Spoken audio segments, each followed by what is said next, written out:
Good evening, welcome to the studio this evening, where I'll be doing a little bit more carving on this owl.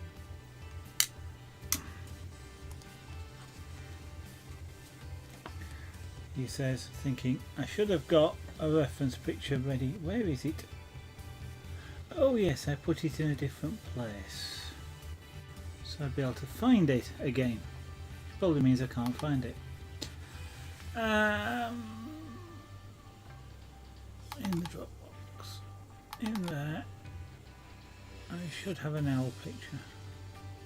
Yes, I do. There we go. Amber the owl. Right, so let's... Yeah, I've got some shape in the body. This is going to need shaping a little bit more again, but let's do a bit of work on the face. So for that I am going to need a gouge. A U-gouge, a small U-gouge I think.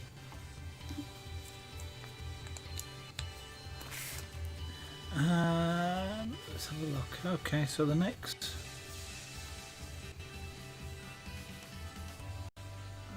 like that. Okay.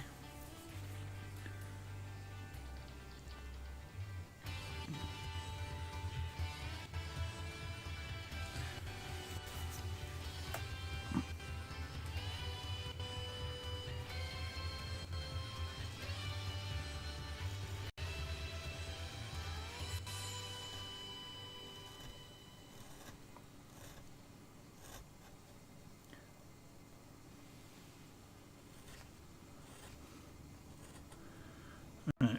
One thing I need to do here is to carve enough depth for the beak.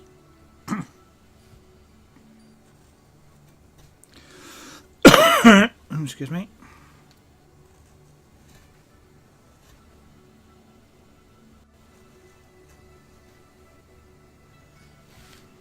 Then, having carved enough depth for the beak, I then have to carve the underneath of the head. Yeah.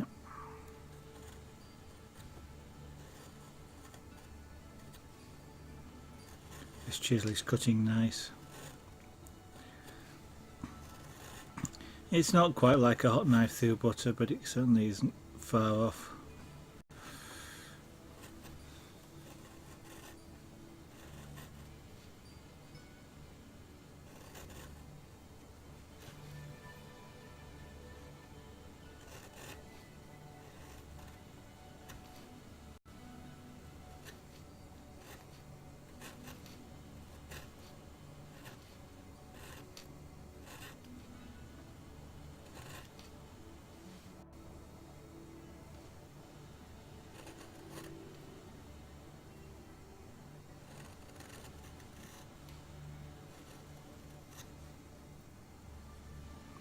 Needs to come to the point. Okay.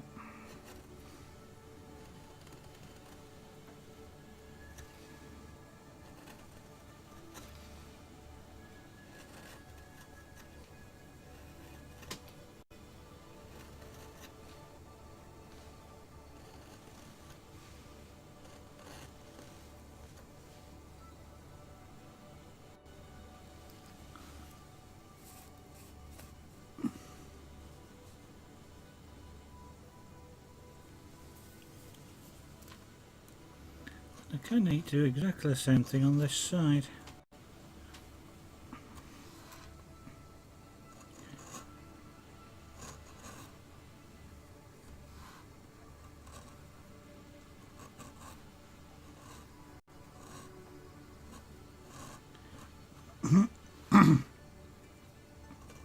It may be a little harder on this side because of the angles.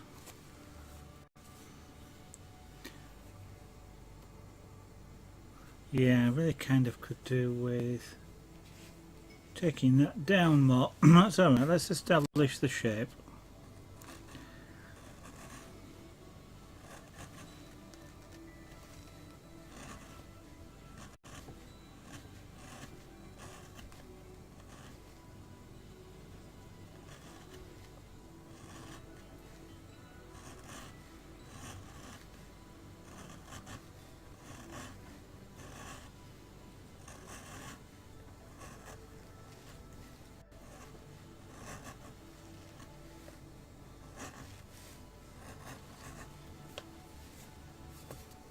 Where's my paintbrush?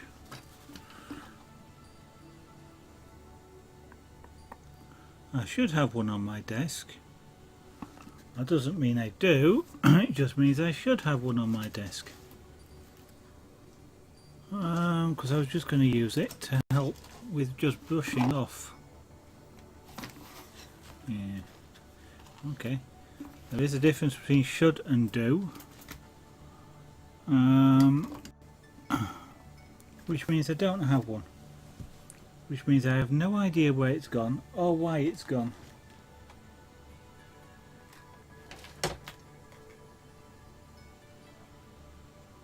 No reason at all. Oh well.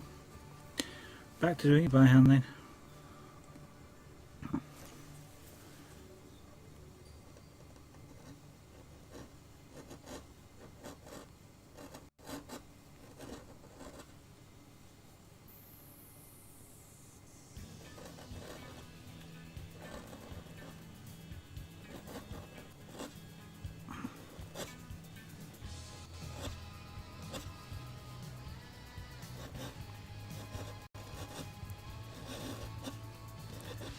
So now I'm just carving away wood around the neck of the owl.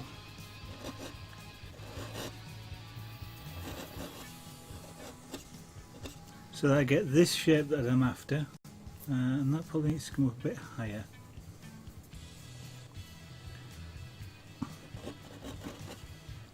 But I think I'll leave it shallow for the moment.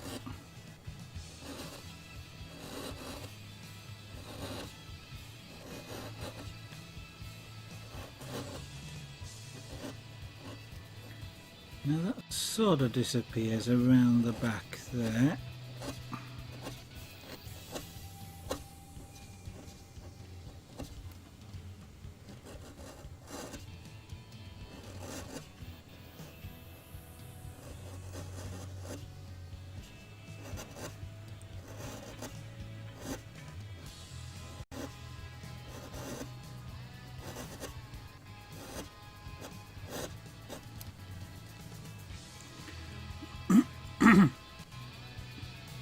And now I need to do more or less the same around here. I really want to sort of create quite a deep angle around here. And it probably does want to come up more. In fact, the whole eye area could do with being a little bit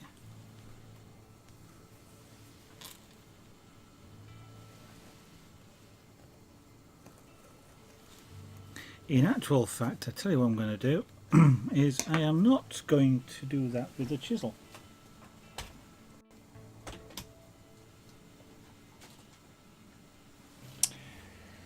I'm actually going to do that with a rotary power tool.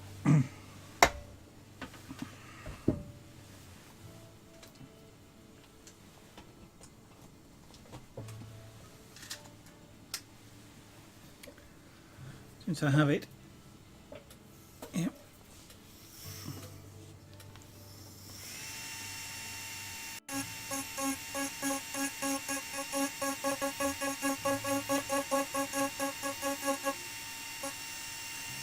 So, where's the eye going to be?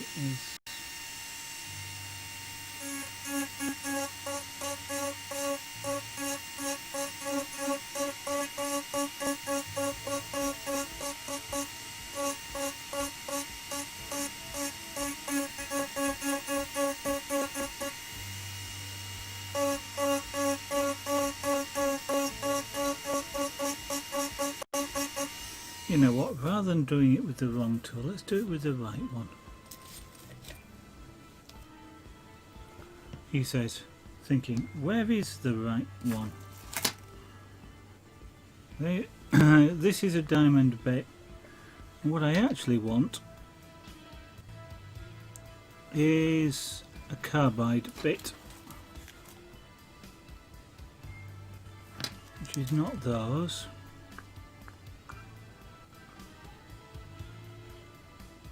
So Murphy again means I don't have, they're all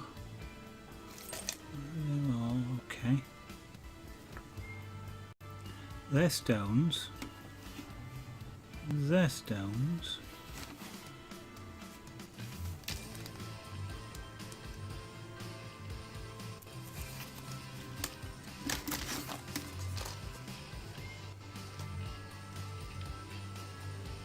How does it come? Yes, sir.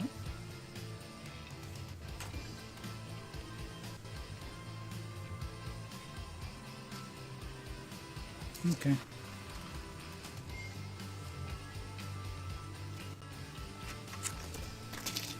Let me see if I already have one loose.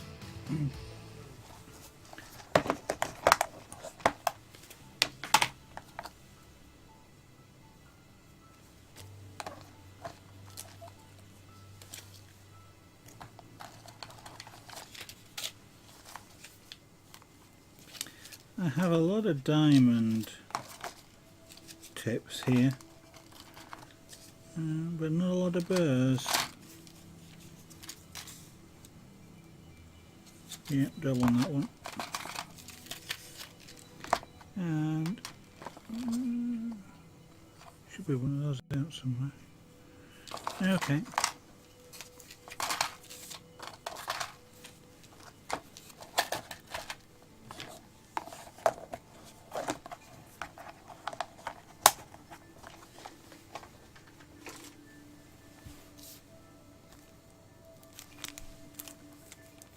I do have 3 in there. Okay, that's what I want. I want that little gold one out of there. So what I'm doing is I'm just going to change what is a diamond, but a diamond rasp type of thing, which is effectively, well, it's effectively like a file for something here which is actually a cutting wheel. This has got cutting flutes on it.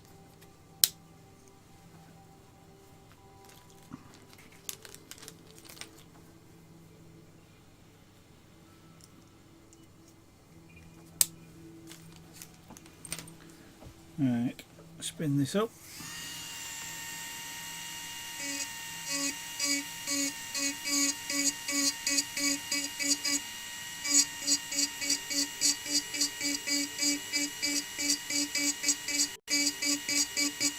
And this is what I could do with that brush,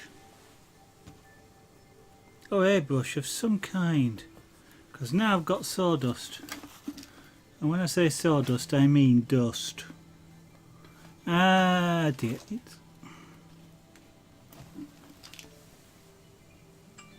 Pussycats, have you eaten my brush? I'm sure they have.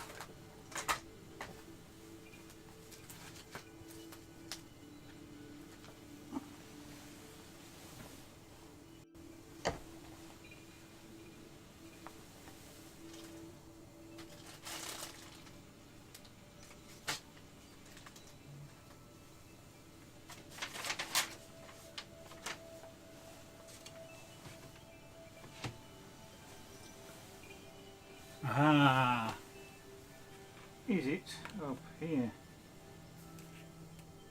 No, it's not. No particular reason why it should be with all my jewellery stuff. Why? Isn't it annoying when you know you have something, but you can't find where it is? And you know you've got it, and it's probably exactly in front of you. And I am looking and cannot see it. Sorry about that. The priest, hello, good evening and welcome. Sorry you just joined me for the moment whilst I'm trying to find a paintbrush. I can't find the one I'm actually looking at for, but this one will do the job. I just want to, I'm creating a hole, so I just want to brush the dust out. How are you doing, sir?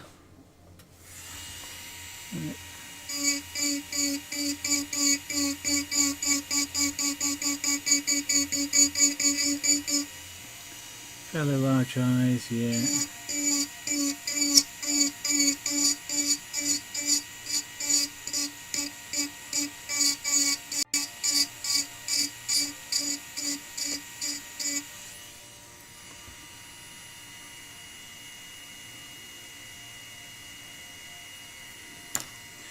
They come down a little bit more. No, they don't.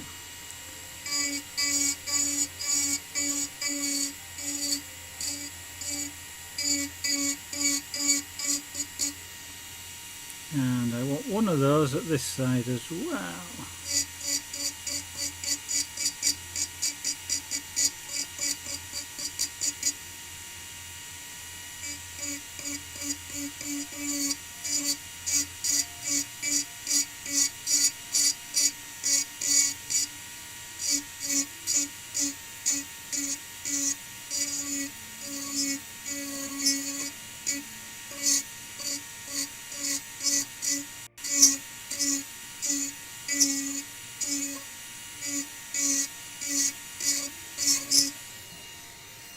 I'm using this just because it's easier than using the chisels, to be honest, in this position anyway.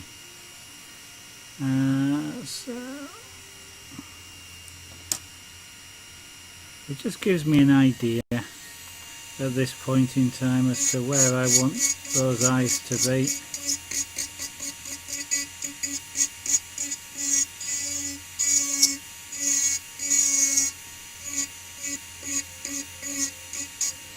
There we go.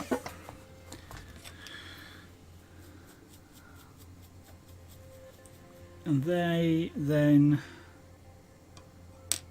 yeah, it just helps set the scene, so to speak. They need to go further and deeper in, and this needs to go deeper back, so I now know what I want to carve a bit more out of wood around here.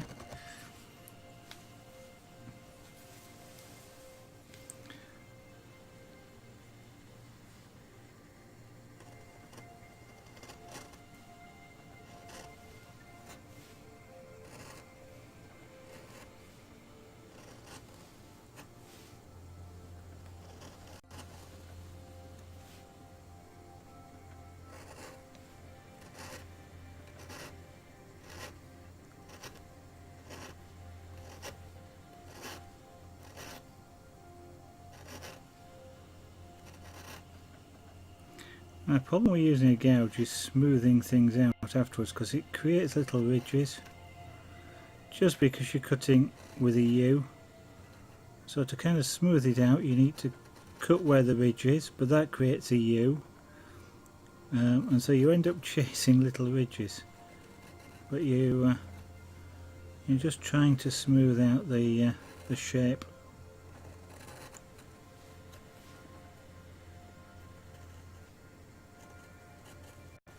Now if there's enough space, you can do things like that. Just turn the chisel slightly sideways and use more of the flat part of it.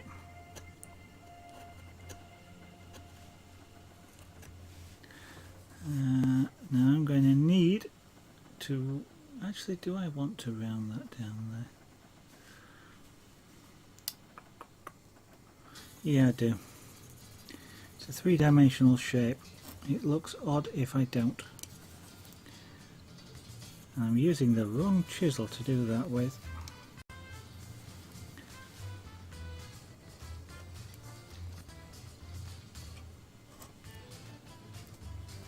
So let's use the right chisel to do the job with, which is a flat chisel.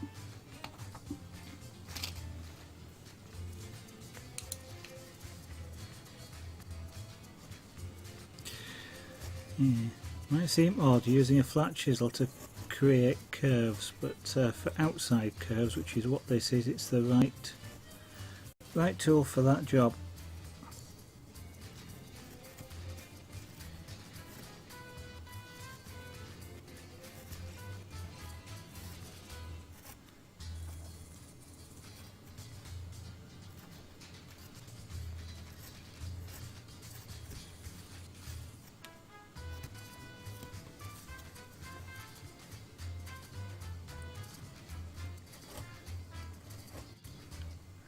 It's not the best chisel for the job, but it's the right chisel for the job, because I'm going into a valley, and you might be able to see the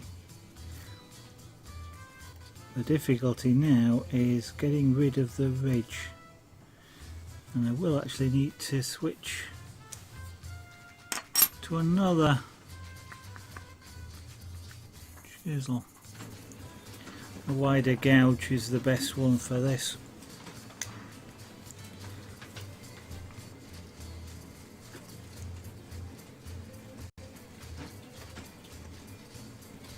Got like a crease at the bottom here, which I won't get rid of using a flat chisel.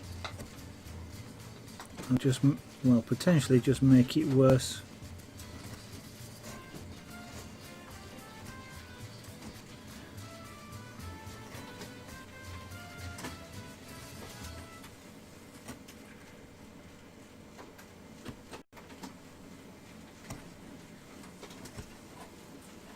I could do with a chisel which is halfway between this and the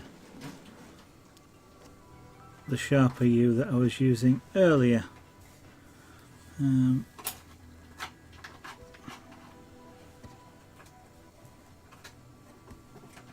But I don't have one. Yeah, carving wise, you do tend to, well, there is a tendency to collect chisels, different sizes. You know, like I could do with one that's just slightly sharper than this, but wider than the one I was using a moment ago. And the problem is you don't use them that often. You have your favourite chisels that you tend to work with a lot, and then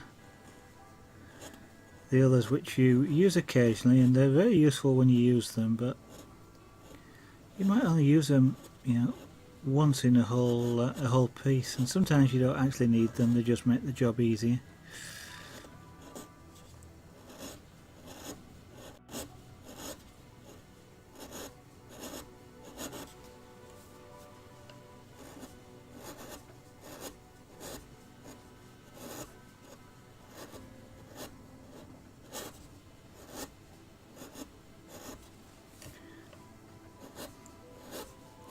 So I'm just creating myself some depth here around the neck. And in actual fact, let's now switch out again to a wide chisel.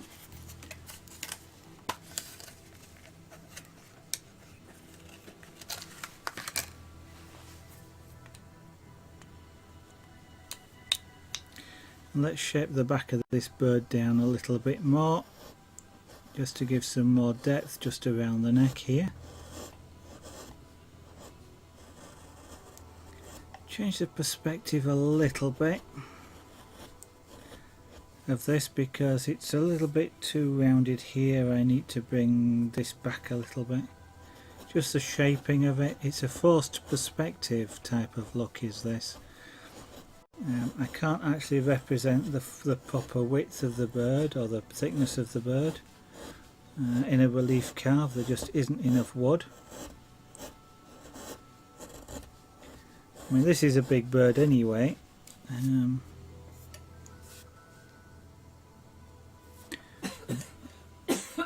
What's clicking in front of me? Something shouldn't be clicking in front of me. That was a relay clicking over somewhere, which shouldn't have been doing it. Yeah, this bird is about 3 feet tall with a wingspan of about 6 feet, so it's quite a chunky bird.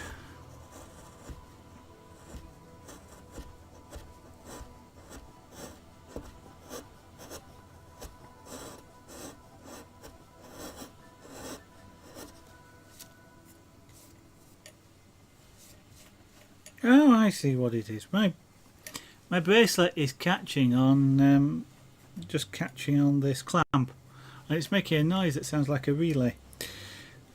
Clicking over, and that's what it was.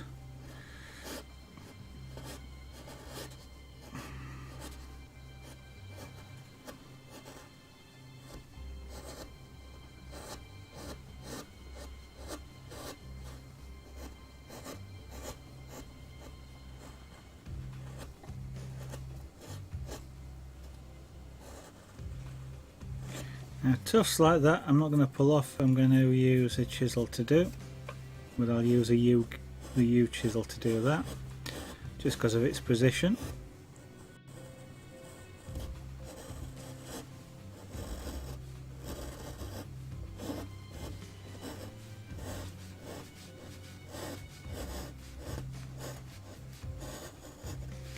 Now I carve in a sort of a layer by layer sort of style. So I establish a rough shape and then I'll carve down like I'm doing here, create more depth. I'll carve down, which means I adjust everything I've already carved. Unlike some carvers who can just basically go, hey, I want that at this height, and just carve it and carve it out and then just smooth out at the end. I'm not that good yet. I need more practice to get to that sort of level of skill. So I take it easy and I don't take chances. So I carve the shape I'm after, and then I'll gradually lower the shape down until I get to the depth I'm after as well. I make less mistakes that way because I establish my shape early, and that way I can see whether I'm getting it right or wrong.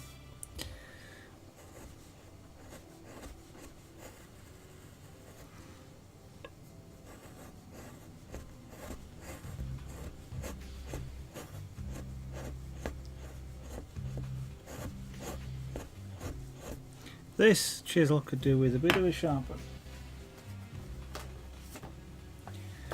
Can't go through a carving session without sharpening a chisel at least once. That is unless the carving session's about 5 minutes long. Then I might be able to do it, but generally speaking, every 10 minutes, 5 to 10 minutes, I will restore the edge to the chisels that I'm using. Not a particularly long job, I've just done it, but it makes a big daisy, sorry about that. Makes a big difference when you're carving to have a recently honed chisel.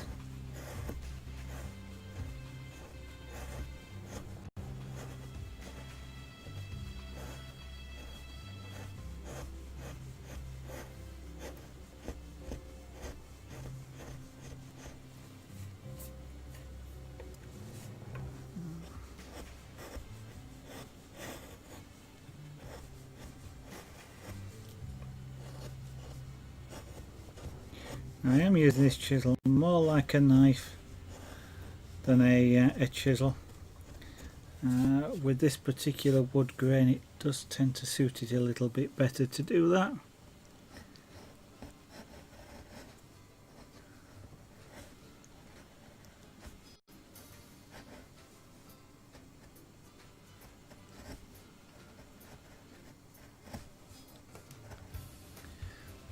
Although I'm now at a reasonable enough angle into the grain, then I can actually cut straight.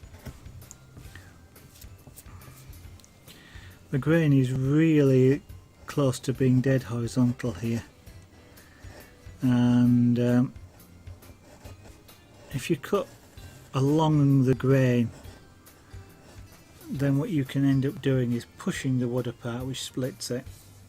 And I don't want to split any of this wood, so by using it like a knife, you slice, you cut rather than shave with a blade, and therefore you're less likely to split the wood.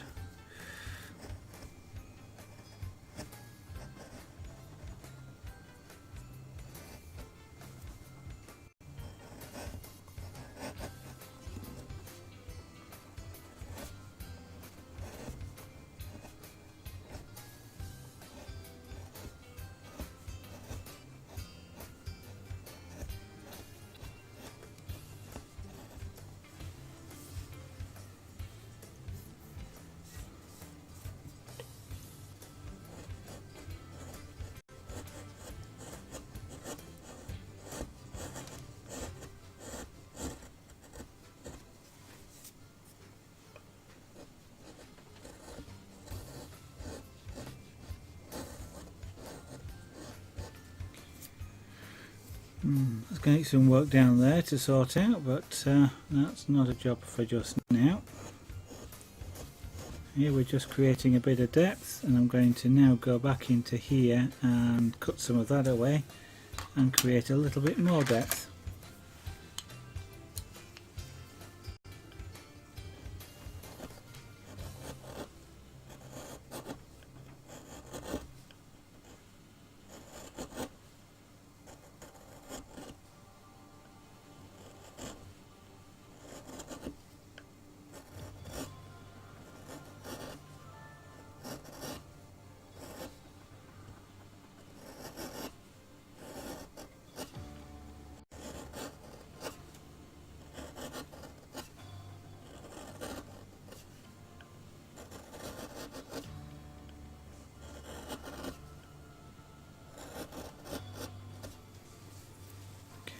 need to carve that into here, carve this way.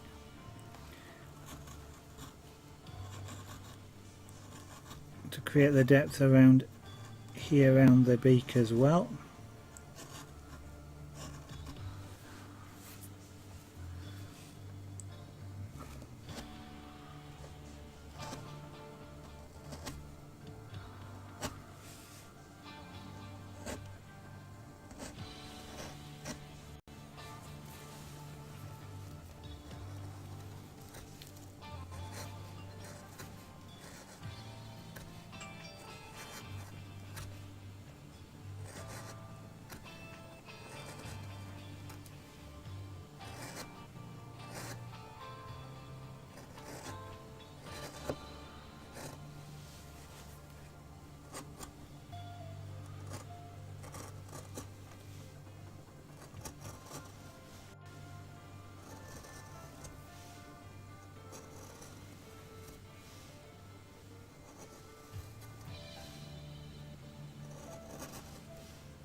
Yeah, there's plenty of space there, so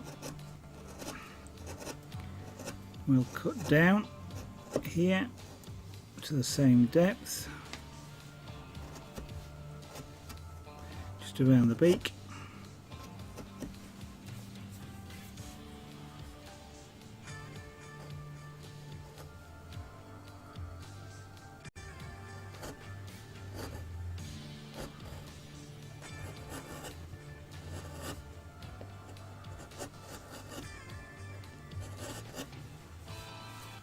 Okay, now switch out the gouges. Again, using the widest gouge I can really at any particular time, or the widest chisel I can.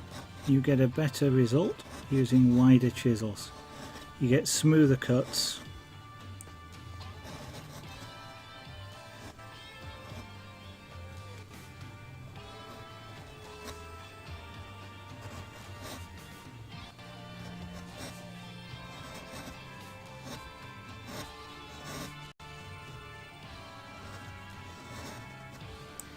Especially with U-shaped tools, you create less ridges and therefore it looks cleaner even if it actually isn't.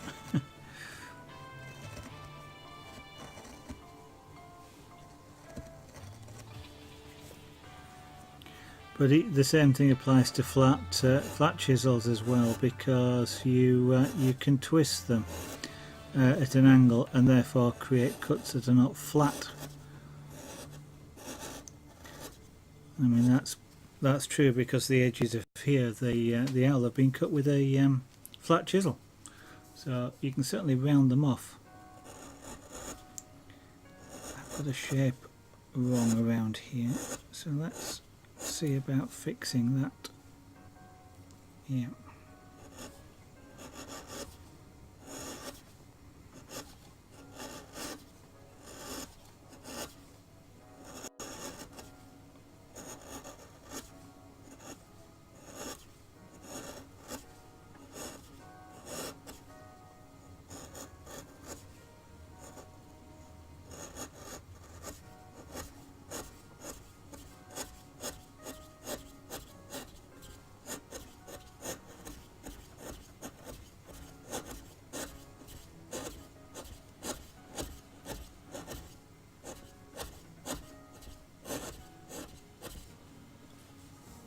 Okay, now we switch to a flat chisel and do some more work on that.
Now I have to be careful cutting that way because the grain angle is perfect. They aligned top to bottom, and cutting in that direction will have a tendency, as I did then, will have a tendency to split the wood. So the only way I can cut across the grain, sugar, is to do it in the direction I was doing, which is this way, top to bottom. Only what I've just gone and done now is nick this back sheet.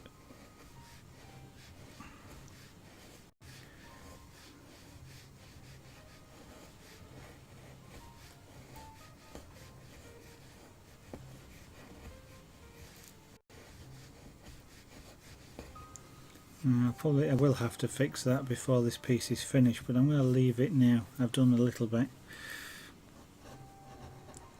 Not pleased about having done that at all. I ought to know better.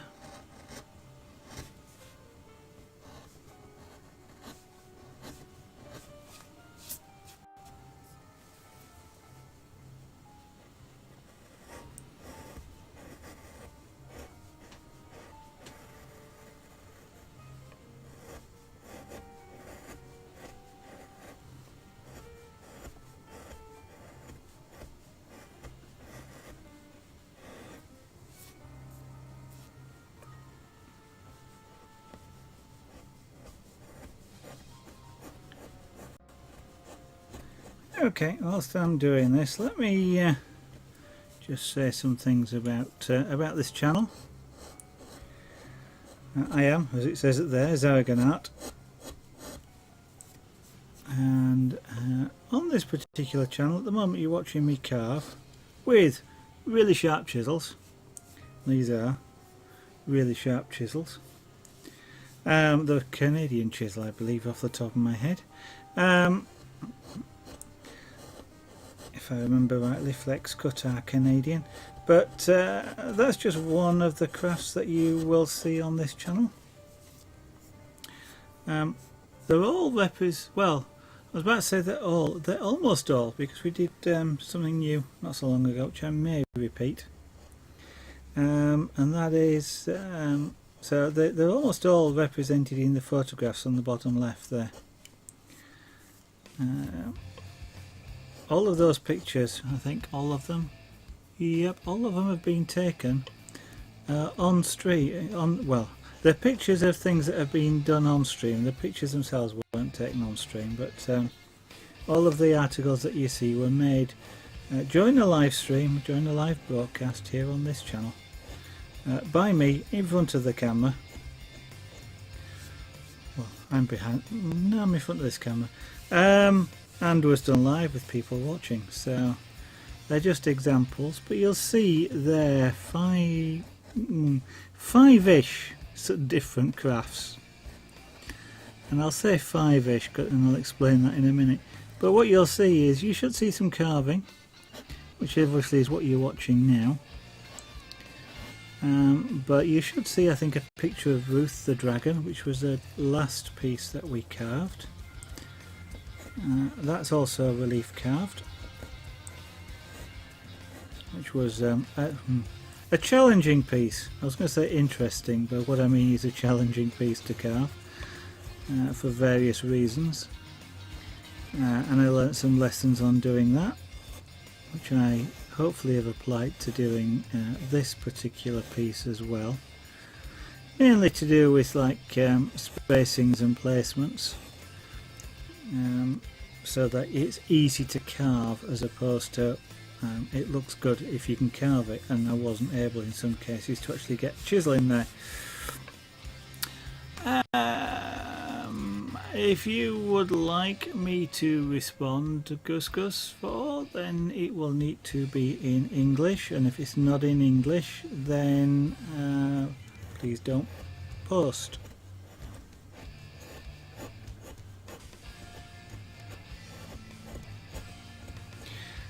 So carving is one of the things that you will see there.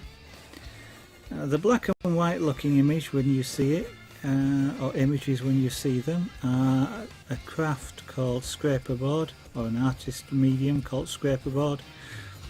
It's made by covering a backing board with porcelain clay, rolling it really flat and straight, and then once that's dry, coating it in a coating of thick Indian ink, and then the artwork is created by scraping away that ink, revealing the white porcelain clay underneath. So thus you get a white on black background, which can produce some really quite startling effects and some really nice images can come out of that. And you can actually also dye the porcelain clay as well, so you can apply a dye mixture to it, which is basically ink, and colour it. So you may see one image there which is of a cottage with grass around it, which was done that way. You'll see two trains pop up at some point, circular images. If I've photographed the full circle, they look kind of woolly or fluffy, and that's because they are made from a thread. They're made in the same way that some rugs and carpets are made. So it's a miniature rug making sort of craft, which can be used to create images. And then what else will appear there? The ones that look like brown or old-time photograph type sepia toned are pyrography, painting with heat. That's where you use an electrically heated tool to actually sort of cook the wood surface, turning it brown.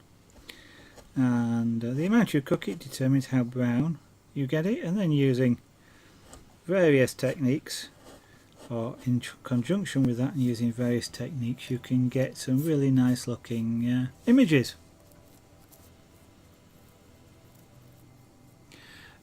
Gus, life is okay, thank you very much. I hope you're okay. And I understand, but I assume perhaps the language was Russian, which I do not speak at all. So already your English is better than my Russian, or whatever language it was you wrote in, but good evening.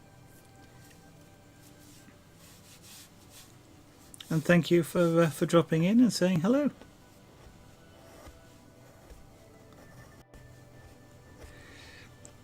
What else is up there? Carving, there's pyrography, there's scraper board, there's a punch craft.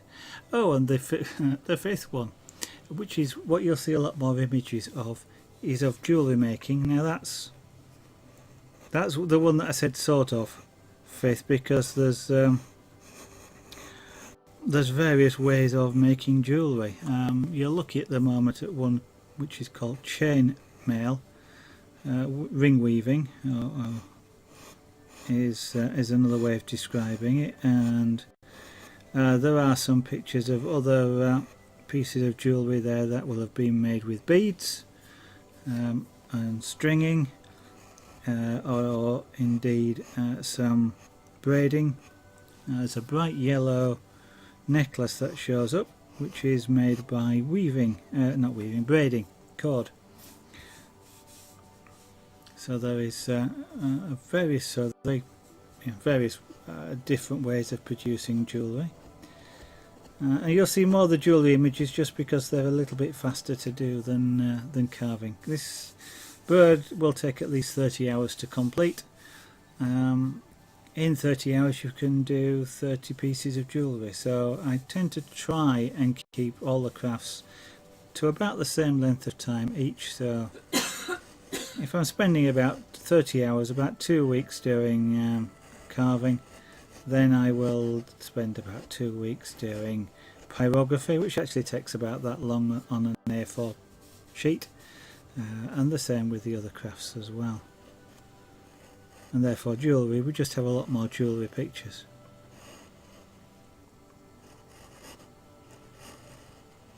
Now just about everything I do is for sale if anybody is interested in a piece, and commissions as well.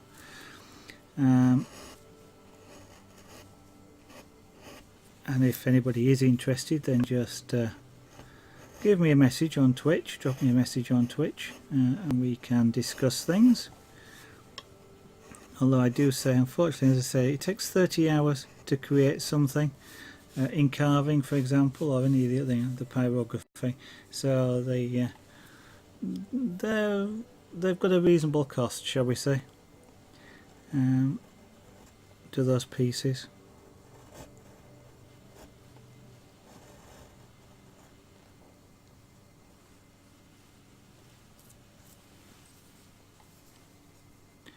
Now, in the case of the jewellery, though, you can purchase those quite easily. There is an Etsy store there listed at the bottom left, zaragonart.etsy.com, where just about all the jewellery pieces are shown and displayed, and you can actually purchase them from there if you wish. And I would say at the moment, if that's of interest, there is a coupon code across the bottom here, which is only valid till the end of this month, which will give you what is quite a nice discount off the normal prices. I'm feeling generous this month.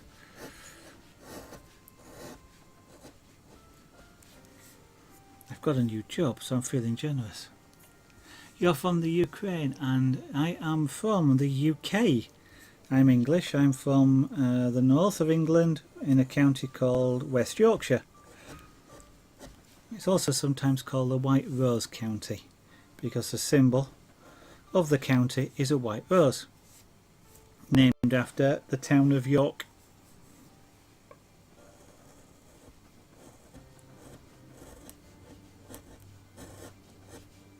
Or in ancient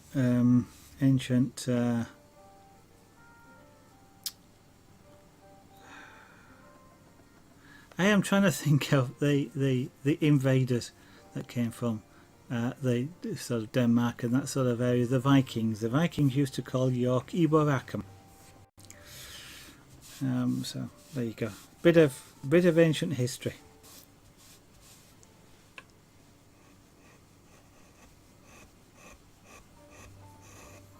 Ukraine is not somewhere I've ever been, I'm afraid, Gus Gus. I've been to some European countries, but not too many, and unfortunately Ukraine isn't one of them at this moment in time. Is it a nice place to visit?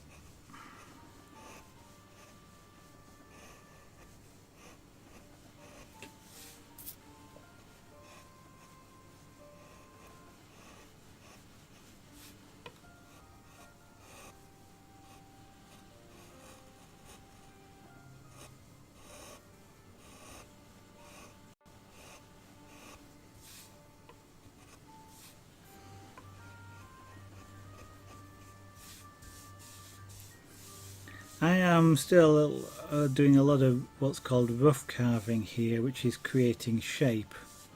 And even though I am doing rough carving, I have a tendency still to want to do smooth things off like I would do on the what would be called the final carving. So I'm kind of wasting time doing it now, but I enjoy doing it, and it's me that's doing the carving, so yeah, too bad. But it kind of is a little bit of waste of time making it all smooth. If I'm about to then cut another layer off of this, making it smooth to then cut another layer off and have to smooth it down again is a little bit of a waste of time. So I am going to create a bit more depth around here, and I'm going to tidy up some of the cuts.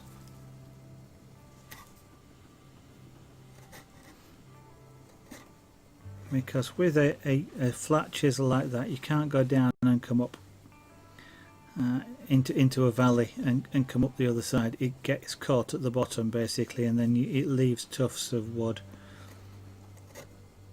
And now what I need to do is just use this U-shaped gouge, which can get down into that valley, and cut those tufts away.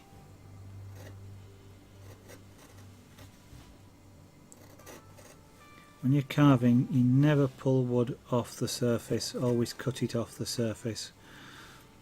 Otherwise you will at some point regret doing it, because it will pull off more than you expected. and it may well ruin what you're working on.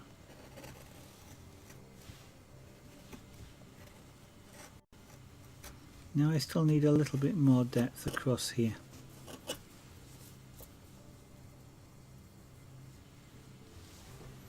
That's okay, Gus Gus.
It's real nice working with the chisels when you can get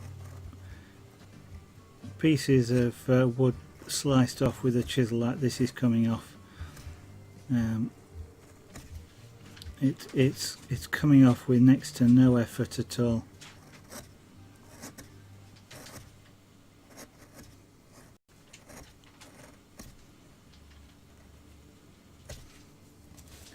And that's not something that happens a lot when you're carving.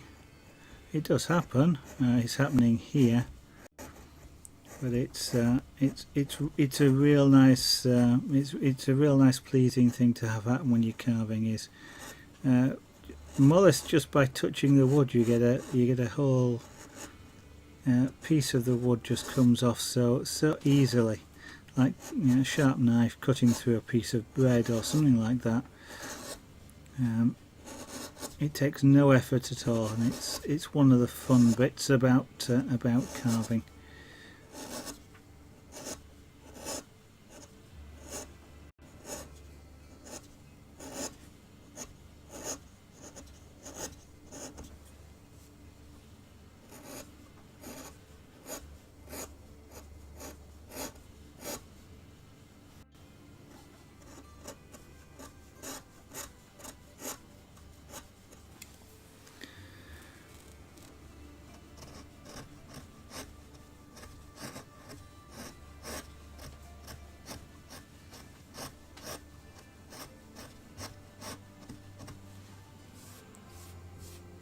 Okay. Zaraganat. Gus Gus's Zaraganat is the name at this end. That's what I'm known by. It's what I go by on the internet here.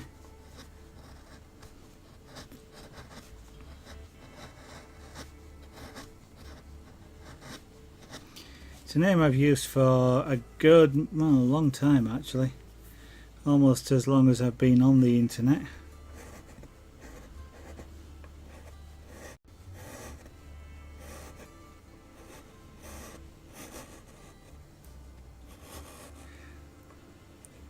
To the point where it does sort of feel weird if somebody calls me something else.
Before I make much more of a mess of that back plate, I'm going to switch to a smaller chisel. I keep catching it on there, and if I do that too much I'll make a real mess of it. That'll take quite a bit of work to fix. So working with a smaller chisel like this is not ideal, and it's a trade-off, because it takes more work to do what I'm actually doing using the flat chisel, but overall it's actually less work than it will be to fix that back sheet, because if I carve, to get rid of the nicks I have to carve the surface, take some of the surface off of it, which will mean that I'll actually have to go all the way around the piece to level it out again. So that is a heck of a lot of work. So the fact that using this smaller chisel around here is causing extra work, well, it's not as bad as it would be if I had to do the whole back plane again.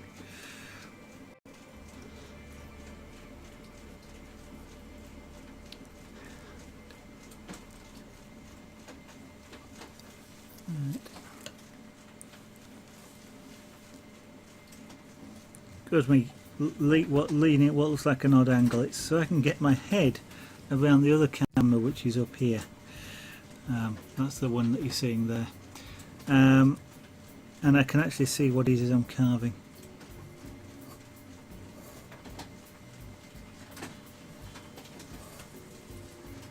When you're doing creative broadcasting, it gets quite challenging sometimes as to positioning cameras to make it easier for you to see what it is I'm doing, especially on, because I'm not doing something like painting a large canvas or anything like this. It's quite a small piece of work, relatively speaking. It can be really challenging to get you guys a good picture to see.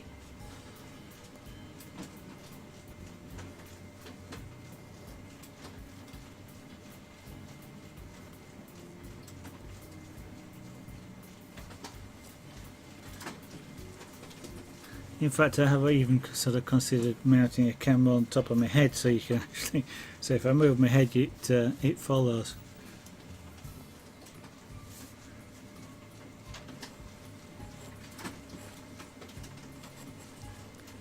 Well, that reminds me, MooBot, thank you very much. I must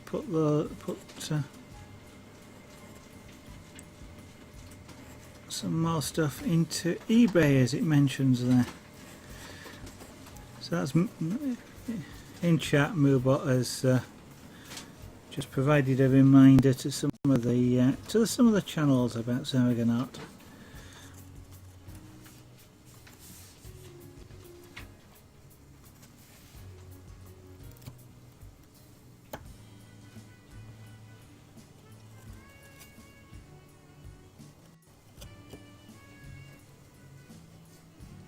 That's a lot steeper. That's why that looks odd.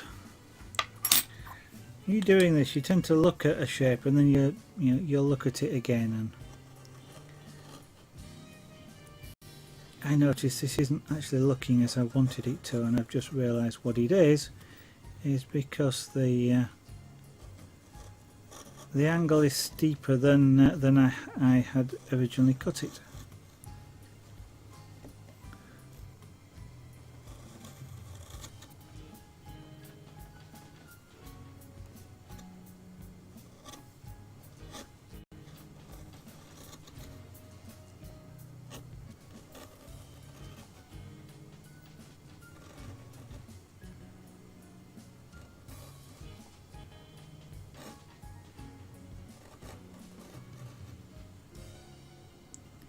Whenever you're doing any form of art, actually, you're always looking at the shapes involved.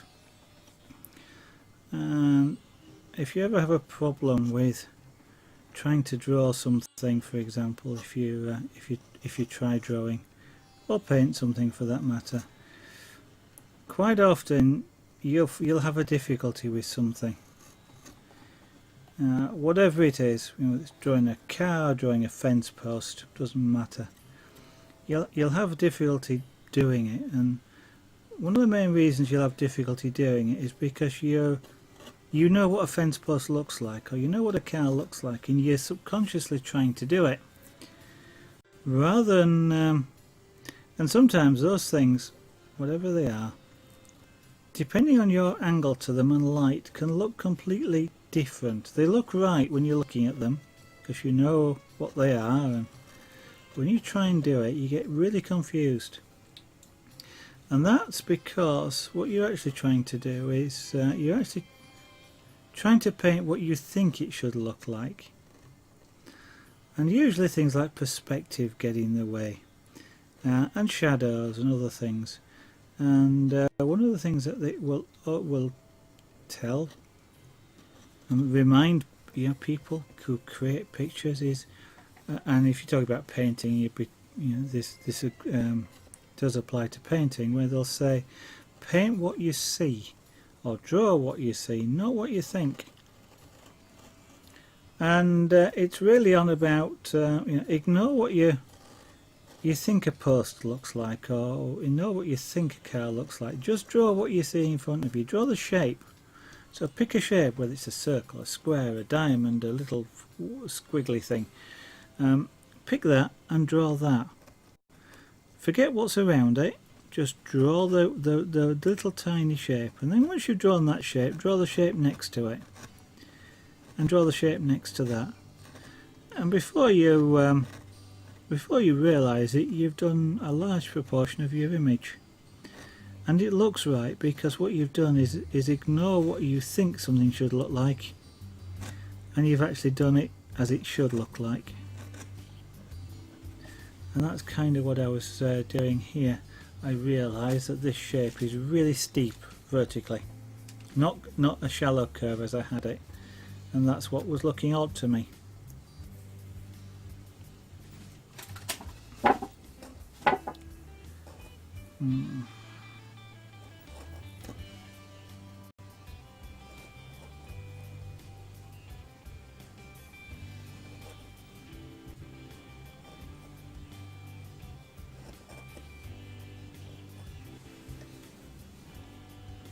So now I'll do the same thing on this side.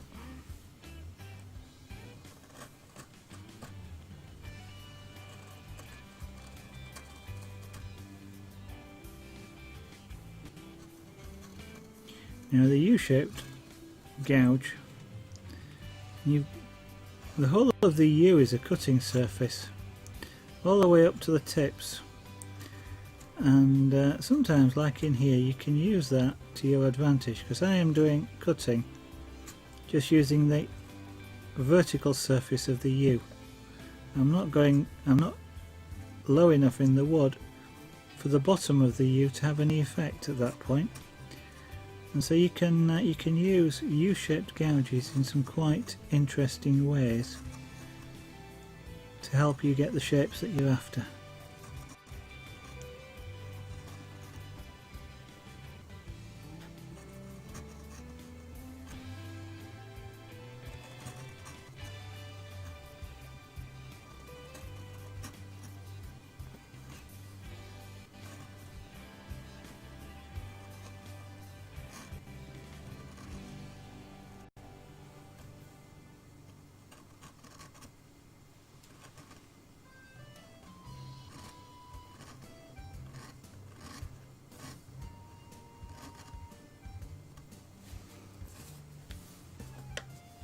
So I can, for example, turn the chisel completely on its side and just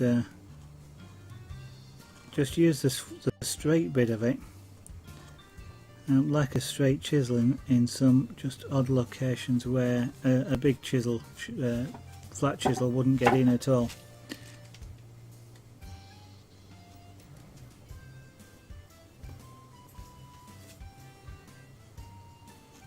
So in some ways I'm actually misusing the chisel, and I wouldn't do large areas like this. It's useful just for small cleaning up things or tiny areas that you can't get in using the proper tool. So there we go. Now let's see if I can just tidy up a little bit here.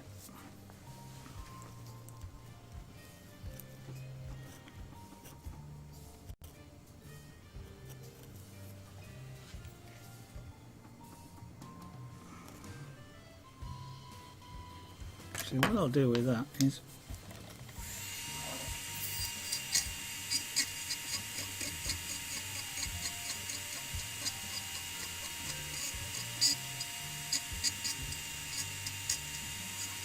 cheat a little.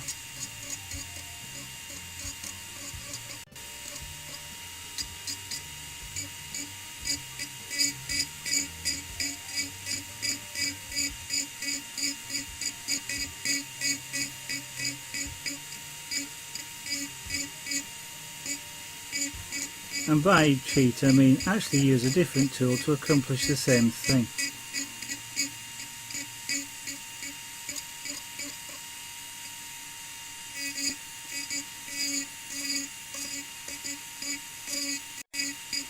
There is no requirement to use chisels for everything, so why use something that's harder when I've got a tool like that which will make the job easier.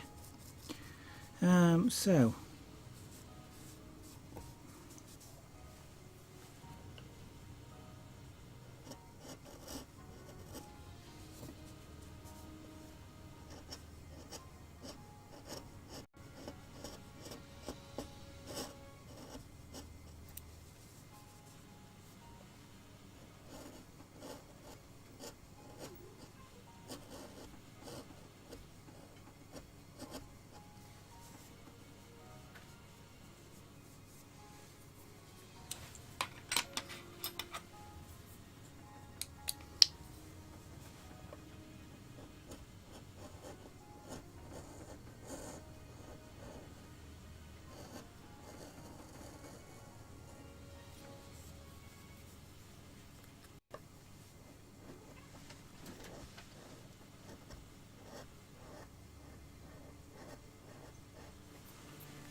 yeah, that'll do for now.